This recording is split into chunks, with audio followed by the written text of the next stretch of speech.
Farmer Dre back as another beautiful day on the farm. Today, we're going to talk about some peaches. Peach season is here, y'all, and today I'm going to show y'all how you can grow a perfect peach and some of the tricks that I've learned with growing the best peaches around.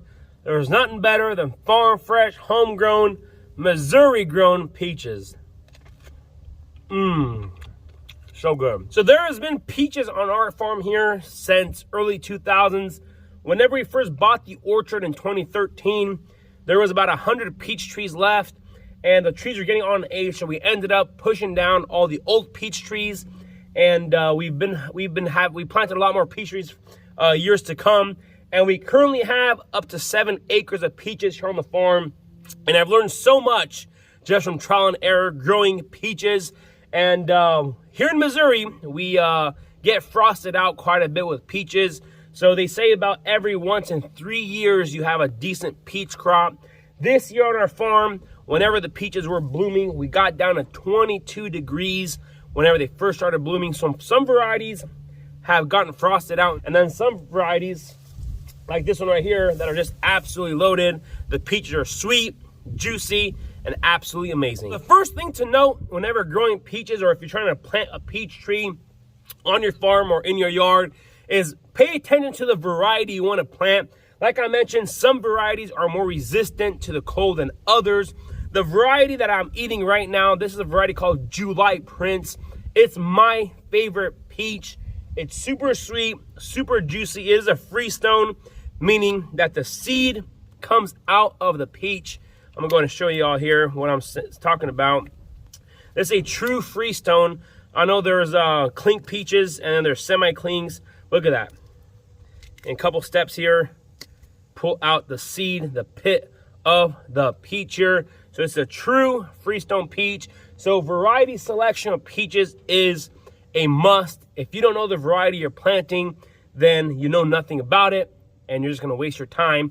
But July Prince is honestly my favorite. Second favorite is probably an early peach called Flavor Rich. It's really good as well.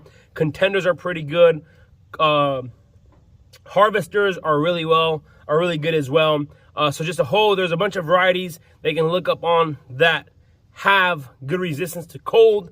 And yeah, so variety selection is a must whenever you're growing peaches. The second thing that I'll say is the most important whenever you're planting peaches and want to grow a beautiful peach is look at your topography of your ground and see, hey, where is a place where I can plant my peaches? On top of a hill where the cold air in the spring is going to drain towards the bottom. You can't really see here between the rows, but we're kind of sloping this way. And I'll say in this block, it's probably a 10-foot drop from starting from that row all the way up to the top row. So the ground is slowly drifting down to the bottom and into the valley. So this is a perfect place to plant peaches, just because whenever it gets cold in the spring, you know, hey, the cold air is going to drain down to the bottom. The cold air sinks and the hot air rises. So then up top of the hill, you're going to have a better chance of your peaches not freezing out. So make sure if you're going to plant a peach, make sure it's not just on a bare flat ground or in the bottom of the valley. Top of the hill is always better than the bottom of the hill. If you want to pick perfect peaches, then your tree structure is a must. And today I'm going to show you guys a perfect example of why us peach farmers train our trees to an open vase or an open center wherever the scaffolds are pointing out and the center tree's empty. And with peaches, sunlight is what makes the color on the peach. And I'm going to show you guys what I'm talking about here. So you want that center of the tree to be empty so that all the fruit around turns red, beautiful, and it has enough sugar. Take a look at this tree here, and you can see here in the winter months we cut out. This is on new growth here. We're going to chop out here this winter, but this is the center of the tree here. As you can see, the top of the tree is empty, and you can see all the fruit here on this side of the tree that is dangling, and I'm in the inside of the tree here. So if there was a big old branch or a big old scaffold growing in the center, all of that fruit right there would have been shaded and wouldn't have any color to it right there. So you need that sunlight from both sides, from the up top there to come down through. And of course, if you're in the morning, whenever the morning sun comes through, the morning sun gets the bottom of these fruit right here. So that's why opening up your trees to the open center where there's nothing in the center allows sunlight to penetrate from all directions, and peaches are a must when it comes to sunlight. So you see this picture right here got enough sunlight. Now I'm trying to find a peach here that is not as red, that didn't get as much sunlight. So right here on the bottom side of this peach right here, this peach was covered by leaves, and even though it's a little ugly there from bacteria spot, but you can see it's still, this peach right here will have very little red to it, where the ones that had direct sunlight will have the most color on them. So that's what you need. One with peaches is color, and that's what makes a peach ripen up. So sunlight, paying attention to sunlight and seeing how exactly it flows. And best way, in my opinion, is if you put your rows north to south, then that early morning sun will get this side of the row right here, and the afternoon sun will come in and get this side. So opening up those trees to the open center, as you can see in this tree as well, we got little or no foliage here in the center, and all the peaches here on the trees that are dangling are looking amazing, and it's easy to pick from both sides. So look at that beauty, absolutely amazing. Another thing I want to mention, this year in Missouri we've been in a slight drought, so we went like 50 something days with no rain, almost 2 months with no rain. So the trees and everything on our farm has been fairly dry.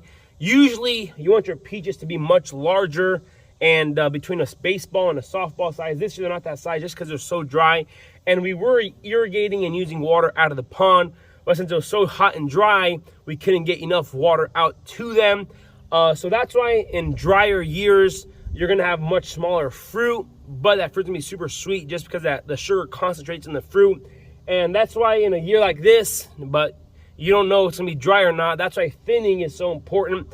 You have to come through here and thin the blossoms out, because a peach tree, a mature peach tree like this right here, will put on thousands and thousands of blooms, and the tree cannot produce thousands of peaches. So you got to come through here and thin, and the process of thinning goes pretty quick. So we came through here whenever they got done setting fruit, and we made sure there wasn't as much fruit on the tree than there was supposed to. So about every 6 inches or so, you want a nice looking fruit on your tree, so it has enough energy to size up properly. This year we came through and thinned a little bit, but not too heavily, just because, like I mentioned, we did get cold, and some of those first blossoms or the open blooms did get zapped. So you know, that's where the frost can help you out, but it's much more secure if you hand thin than, you know, waiting on the cold weather to zap your fruit for you. So if you have too many fruit on a tree, they're gonna be small. So if you look at a leaf here, every single node here is gonna put on a fruiting bud, and that fruiting bud will put out a fruit if you allow it. So that's why you wanna thin it out, so the crop load might be lighter, but you have much bigger fruit, higher quality fruit as well. So thinning peaches is a must. What I want to mention here is you want to keep your trees fairly low to the ground. So whenever I come through here and prune these peaches, I'm 6'4". I'm kind of tall, I guess. And I get my loppers, my 30-inch loppers or 24-inch loppers, and I reach to the top and I just snap the tops of the tree. You don't want a peach tree to get too large and big, then you won't be able to reach the tops of the tree. And I want to be able to reach and harvest most of the fruit off the ground. And we are a U-pick farm, so we do open for U-pick peaches. And I don't want my customers to be up top of the trees. I don't want my employees to try to reach for the fruit. So having that mindset whenever you're pruning, that you want everything to be pedestrian friendly, and having everything fairly low to the ground makes it super easy. And of course, your spray penetration, you can set up your sprayer where you're not wasting as much spray in the air. You're getting the chemicals you need to spray onto the crops here. And yeah, look at this. Hand reach. This is probably 4 foot off the ground there. A little kid or a mom's gonna come out here tomorrow and pick a bunch of fruit. So yeah, keep the tree fairly low to the ground so that everybody can pick them up nicely and not have to reach too far up. So you can see here, most of the fruit here on our trees this year are just about, you know, at high as 7 foot out of the air. But look at this, beautiful, amazing farm fresh peaches. It doesn't get any better than this, y'all. July Prince is my favorite variety. These peaches are looking good, super sweet. Can't complain or can't beat it. I don't have this peach in my hand. I do want to mention that everybody wants a soft peach. and that's great. I love soft peaches, but 99% of the time, every peach picked anywhere is picked at a firm ripe. So this peach is ripe, and you can tell here by the ground color, that ground color is yellow instead of green. And the ground color, if the ground color is orange or yellow, that means it's a ripe peach. You go ahead and pick it off. This is what we call a firm ripe. So it is ripe, but it's firm. You take them, put them in your bags, in your boxes, and then put them in the cooler, and then we go ahead and sell them to our customers. If you have a soft peach off the tree, by the time you put it in the bag and by the time you transport it either to your house, your car, your warehouse, just anywhere, it's gonna go soft and have a big old bruise spot on it. You're gonna be like, hey, Farmer Dre, why did my peaches go bad so quick? Well, the reason is you picked it too soft. So every peach, even on our farm, when we open up for you pick, they are firm ripes just because we want them to last on our customers' counters instead of lasting on us on our trees. By the time you take them home, you gotta work them up in 2 minutes. So yeah, firm ripe is the only way to go if you're gonna pick any peaches, or unless you have a peach in your backyard and you like going out there and just eating them fresh, tossing the pin on the ground, and that's it. But if you're gonna box it up, bag it up, try to sell it or ship it or do whatever, then a firm ripe is a must. That's gonna be it for today. Just a quick little video showing you guys how the peach crop is looking. We got peaches for the first time in so many years, and kind of get some pointers and some tips on growing them and training them. So this is gonna be it for today. If you guys haven't already, go ahead and check out farmerdresupply.com. That's where you're able to find all your gardening and greenhouse needs. We've got seeds, fertilizers, all kinds of supplies for irrigation. Go ahead and check it out. Like always, the link is down in the description box below. Alrighty, y'all, this is gonna be it for today. If you guys haven't already, go and hit that subscribe button, smash that like button if you guys enjoyed today's video. Don't forget, hit that notification icon so you guys can be notified whenever I do upload a video. I want to say thanks for watching up to this point. Y'all have a good day, and we will see you next time.